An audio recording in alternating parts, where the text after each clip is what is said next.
के माध्यम से आज के ज्ञान सत्र का हम आरंभ करते हैं।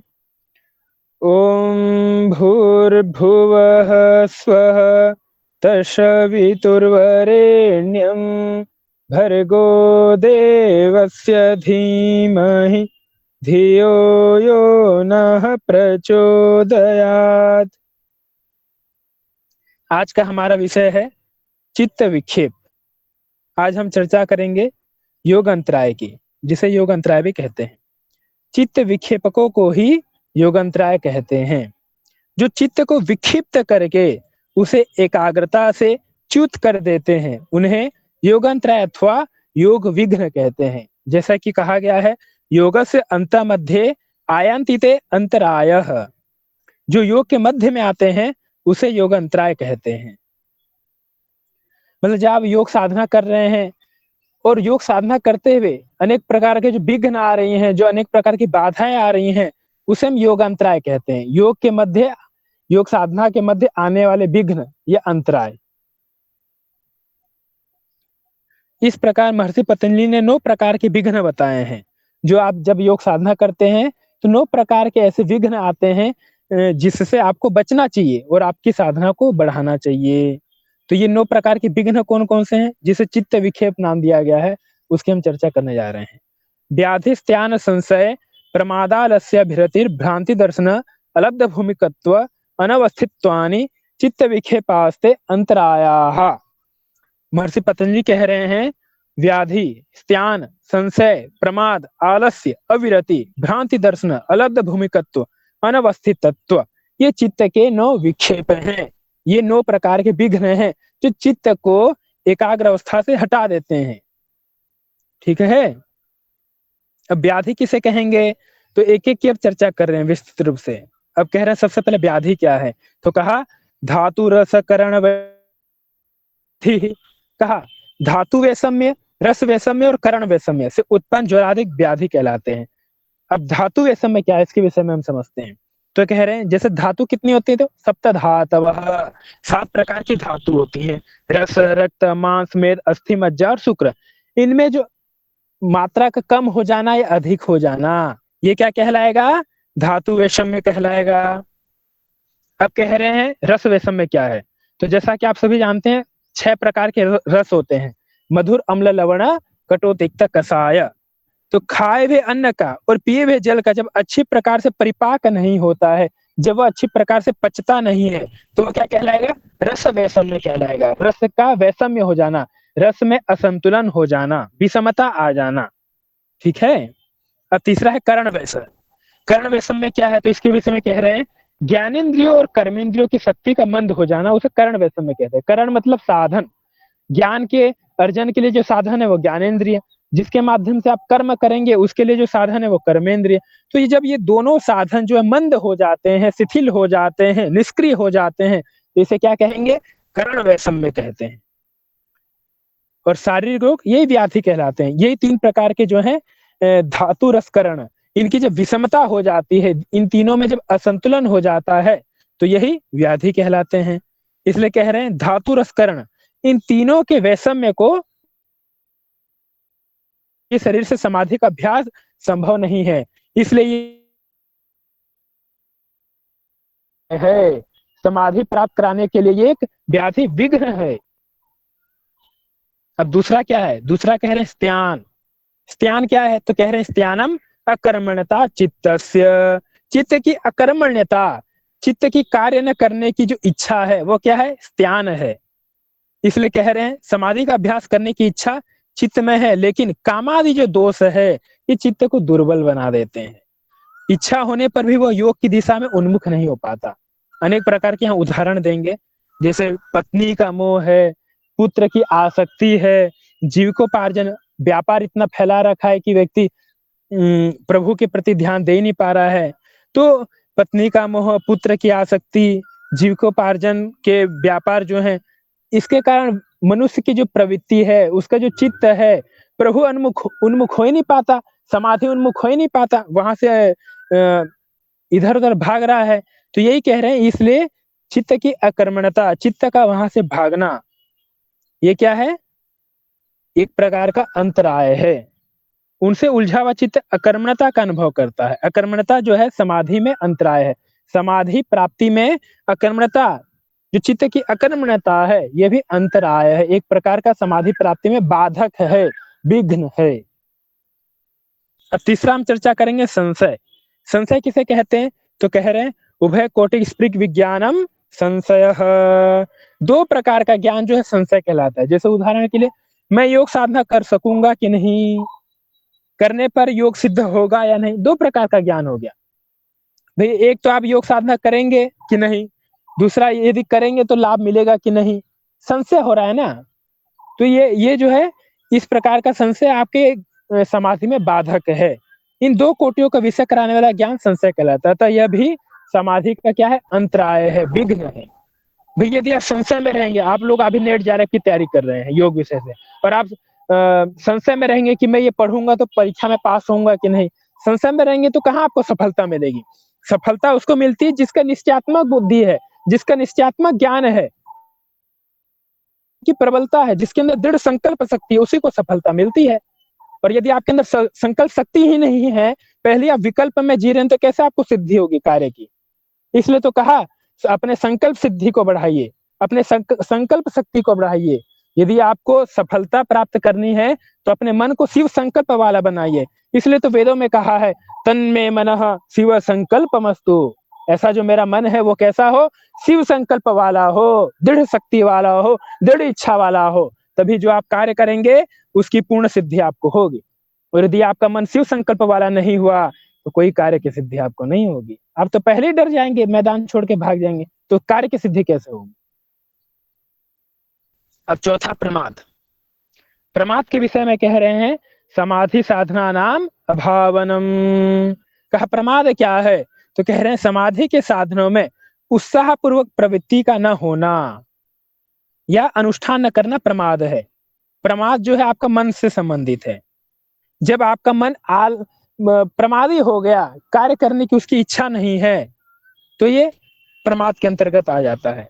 समाधि का अभ्यास आरंभ करने पर उत्साह में निरंतरता होनी चाहिए, परंतु युवावस्था का जो मद है, धन है, शारीरिक सामर्थ्य साधक के उत्साह को शिथिल कर देता है। अतः प्रमाद समाधि में अंतराय है। जो युवावस्था होती है तो काफी मन की चंचलता रहती है, तो व्यक्ति का मन जो है स्थिर बहुत कम हो पाता है। तो यही बात कह रहे हैं कि युवावस्था का मद, मोह जो है वो प्रभु के प्रति प्रवृत्ति को हटा देता है, इसलिए वो समाधि में हमारा बाधक है। पांचवा आलस्य। आलस्य क्या है? तो कह रहे हैं आलस्यम काय से चित्त से च गुरुत्वात् प्रवृत्ति ही। आलस्य क्या है? तो इसके विषय में कहा काम के आधिक्य से शरीर और तमोगुण के आधिक्य से चित्त का भारीपन का अनुभव करना, यही आलस्य है। जब आपको कार्य की अधिकता हो जाती है तो आपका शरीर जो है बहुत थकने लगता है, और तमोगुण जब आपके चित्त में, जैसे आपने अधिक भोजन कर लिया तो आपका शरीर भी कार्य करने की प्रवृत्ति हटा देगा, और चित्त भी कहेगा नहीं अब थोड़ा विश्राम कर लेते हैं।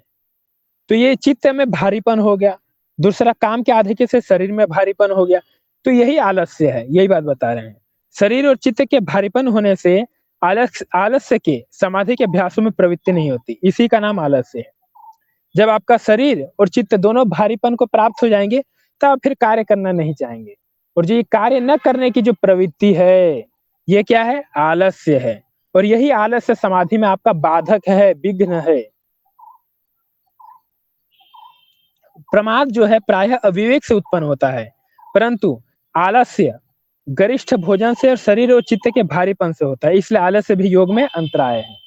ठीक है, इसलिए हम बता रहे थे आपको कि प्रमाद मन से संबंधित है और आलस्य आपके शरीर से संबंधित है।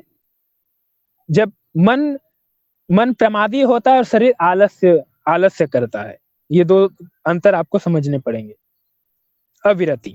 अविरति क्या है? तो इसके विषय में कहा चित्त से विशेषम प्रयोगात्मा गर्धः अविरति। 5 विषय बताए गए हैं, रूप, रस, गंध, स्पर्श और शब्द।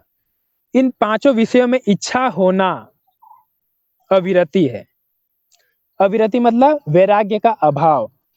जब इन पांचों विषय में आपका वैराग्य का अभाव रहेगा तो आप संसार के प्रवृत्त रहेंगे, और जब आप संसार के प्रवृत्त रहेंगे तो ये योग में विघ्न है, समाधि में विघ्न है। समाधि में पुष्पादि का गंध, भाई आपको गंध अति प्रिय है तो उसकी ओर झुके हुए हैं, तो आप समाधि में ध्यान कब लगाएंगे? स्वादिष्ट भोजन में आपका ध्यान है, अनेक प्रकार के पेय व्यंजनों में आपका रस है, जैसे अभी बहुत सारे फास्ट फूड भी आ गए हैं, अनेक प्रकार के व्यंजनों में आपका मन विचलित हो रहा है, तो समाधि में फिर कहाँ मन लगेगा? तो यही वैराग्य का अभाव जो है, भौतिक संसाधनों के प्रति इच्छा, अनेक प्रकार के रूप के प्रति, रस के प्रति, गंध के प्रति, स्पर्श के प्रति, शब्द के प्रति, अनेक प्रकार के इन विषयों में जो इच्छा रहती है, तृष्णा बाकी रहती है, ये होना जो है ये समाधि में बाधक है, समाधि में विघ्न है। इसे ही अविरति कहा, वैराग्य का अभाव। और जब वैराग्य का अभाव है तो योग में विघ्न है, इसलिए तो योग के लिए वैराग्य चाहिए। भ्रांति दर्शन कह रहे हैं, भ्रांति दर्शन क्या है? तो भ्रांति दर्शन विपर्य ज्ञानम, जो मिथ्या ज्ञान है, जो असत्य है, जो अयथार्थ है, वो क्या है? भ्रांति दर्शन है। उदाहरण से समझेंगे, अन्य वस्तु में अन्य वस्तु का ज्ञान ही मिथ्या ज्ञान है। जैसे उदाहरण के लिए रस्सी को सांप समझना, आपने रस्सी पड़ी थी उसको सांप समझ लिया, ये मिथ्या ज्ञान है, यही तो भ्रांति दर्शन है, अयथार्थ है। अब आठवां बता रहे हैं अलब्ध भूमिकत्व। अलब्ध भूमिकत्व क्या है? तो कहा अलब्ध भूमिकत्वम समाधि भूमिर अलाभ। कहा समाधि की किसी भूमि की प्राप्ति न होना भी अलब्ध भूमिकत्व है, मतलब सिद्धियों की प्राप्ति न होना। आप समाधि का अभ्यास कर रहे हैं निरंतर, लेकिन आपको सिद्धि मिल ही नहीं रही है, भूमि की प्राप्ति हो ही नहीं रही है, तो ये भी आपकी समाधि में बाधक है। कैसे? तो अब आगे बताएंगे। समाधि की 4 प्रकार की भूमियां हैं, सवितर्क, निर्वितर्क और सविचार और निर्विचार। जब साधक को साधना करते करते प्रथम भूमि भी प्राप्त नहीं होती, भाई लंबे समय से व्यक्ति साधना कर रहा है और उसे सिद्धि मिल ही नहीं रही है, प्रथम भूमि भी प्राप्त नहीं हुई, तो उसका उत्साह शिथिल हो जाता है, वो बड़ा फिर निराश हो जाता है, हताश हो जाता है, उसका मन उबने लगता है, उठने लगता है साधना से। तो वही कह रहे हैं, वह साधना को बीच में ही छोड़ देना चाहता है। अतः योग की भूमियों की प्राप्ति साधक को अवश्य होनी चाहिए। जब भी वो योगाभ्यास करे तो उसको धीरे धीरे सफलता मिलनी चाहिए। यदि नहीं मिलेगी तो फिर उसका मन उठने लगेगा, उबने लगेगा। तो वही कह रहे हैं, तभी वो आगे की साधना को निरंतर रखने के लिए उत्साह संपन्न होकर जब वो साधना करेगा और उसे धीरे धीरे उसका लाभ मिलने लगेगा। जैसे उदाहरण के लिए, जब आप पढ़ाई करेंगे और आपको परीक्षा में अच्छे नंबर मिलने लगेंगे, तब आपका मन उत्साहित होगा, कार्य करने की उसकी प्रवृत्ति होगी, वो और पढ़ने में रुचि रखेगा। अब आप तो मेहनत बहुत कर रहे हैं और नंबर आपको मिल ही नहीं रहे हैं, तब फिर आपकी प्रवृत्ति कैसे होगी पढ़ने में? यही बात यहाँ बता रहे हैं। जब आप योग साधना करेंगे और आपको सिद्धि मिलेगी नहीं, तो आपकी साधना में प्रवृत्ति कैसे होगी? और जब प्रवृत्ति नहीं होगी तो सिद्धि कैसे होगी? इसलिए सिद्धि भी मिलना आवश्यक है साधना में, मन की प्रवृत्ति के लिए। तो ये बात कह रहे हैं, अतः अलब्ध भूमिकत्व भी योग में अंतराय है, योग में बाधक है। यदि आपको समय समय पर सिद्धि नहीं मिल रही है किसी भी कार्य की, तो ये भी आपकी योग में विघ्न है। अब अंतिम है, आप क्या कह रहे हैं? लब्धायाम भूमौ चित्तस्य प्रतिष्ठा अनवस्थित्वम। कहा भूमि को प्राप्त कर उसमें चित्त का न ठहरना अनवस्थित्व है।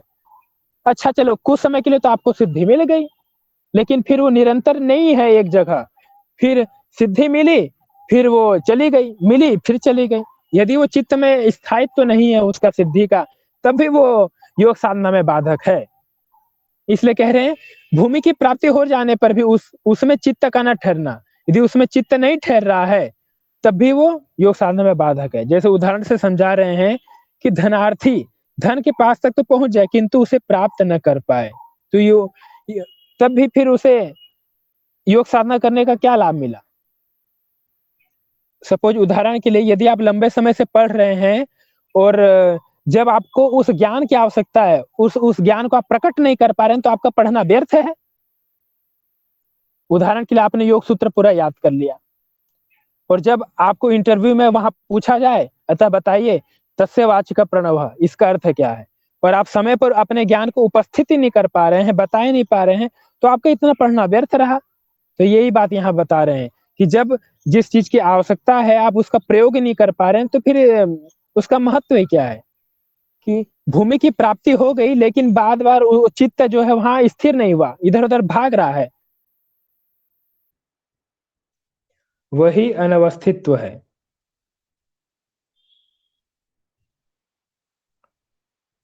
विक्षेप के और 5 साथी हैं जिसे सबहुआ कहा जाता है।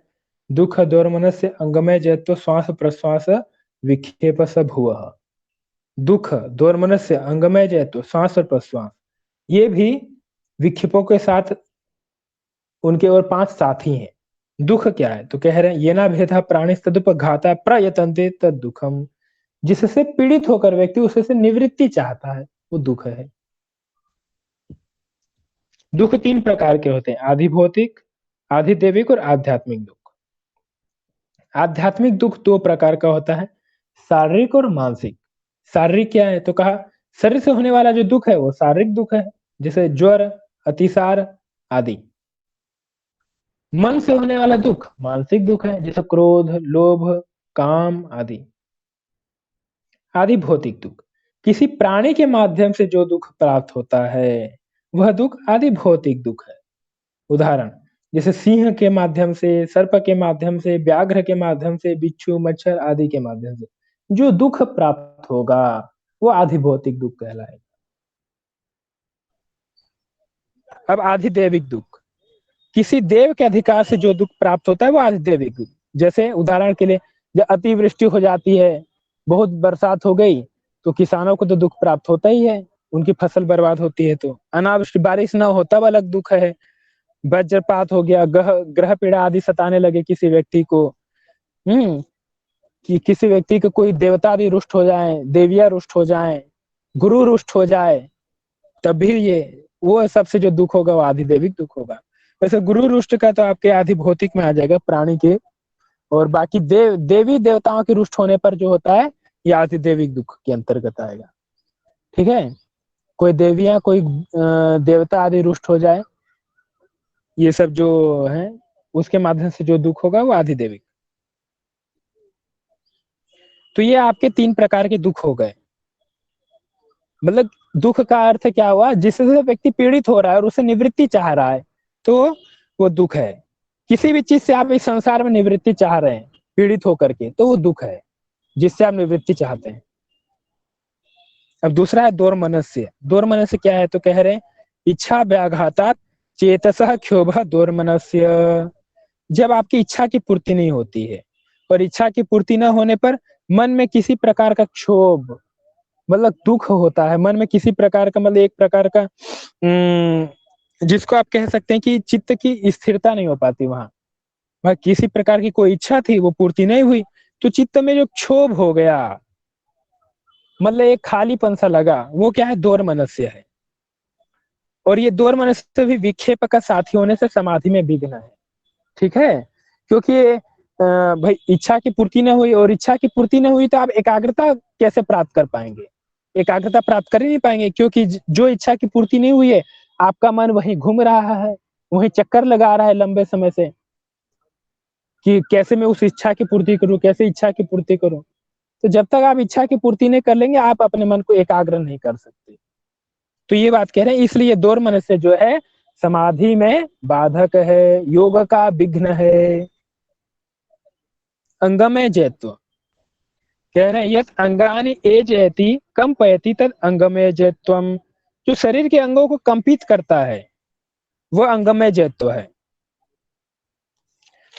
जैसे आप योगाभ्यास कर रहे हैं, और योगाभ्यास करते समय भी आपका शरीर जो है स्थिर नहीं हो रहा है एक जगह, क्योंकि आसन की परिभाषा तो यही है, स्थिर सुखम आसनम।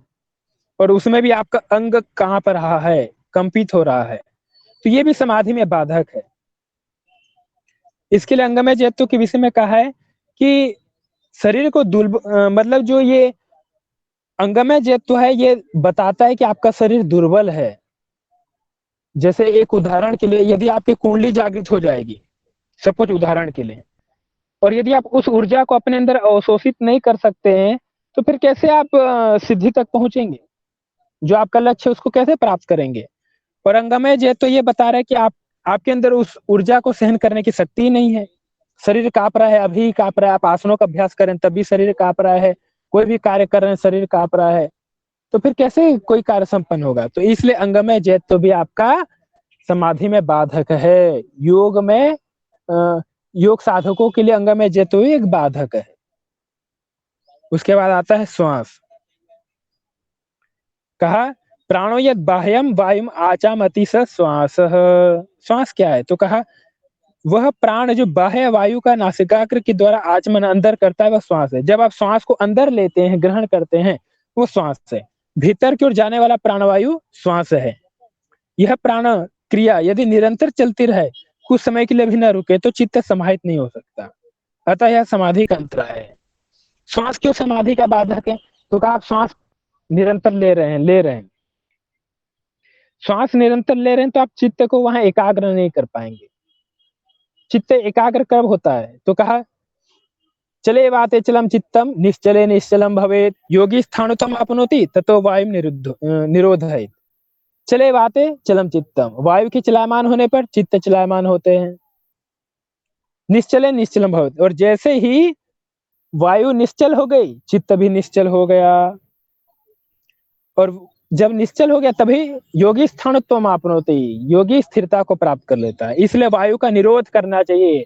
पर यहाँ कह रहे हैं श्वास आप क्रिया ले रहे हैं, बार बार आपका चित्त चलायमान हो रहा है प्राण क्रिया के द्वारा, बार बार श्वास ले रहे हैं, ज्यादा श्वास ले रहे हैं, इससे चित्त चलायमान हो रहा है, इसलिए ये भी एक समाधि में बाधक है। अंतिम है प्रश्वास। जो प्राण भीतर की वायु को बाहर निकालता है वो प्रश्वास है। आप बाहर श्वास छोड़ रहे हैं तो ये भी समाधि में बाधक है। यह प्रश्वास क्रिया भी निरंतर चलती रहती है। यह भी समाधि के अंगभूत पूरक प्राणायाम का विरोधी होने से समाधि का विरोधी है। अतः विक्षेप का सहभू होने से योगंतराय कहा जाता है।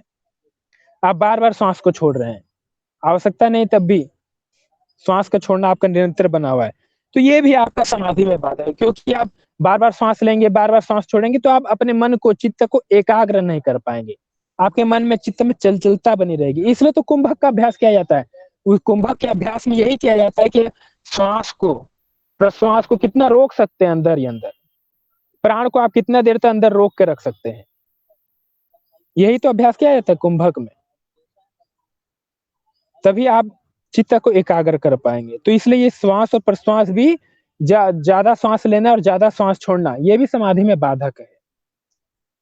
इस प्रकार आज का आप लोग का विषय समाप्त।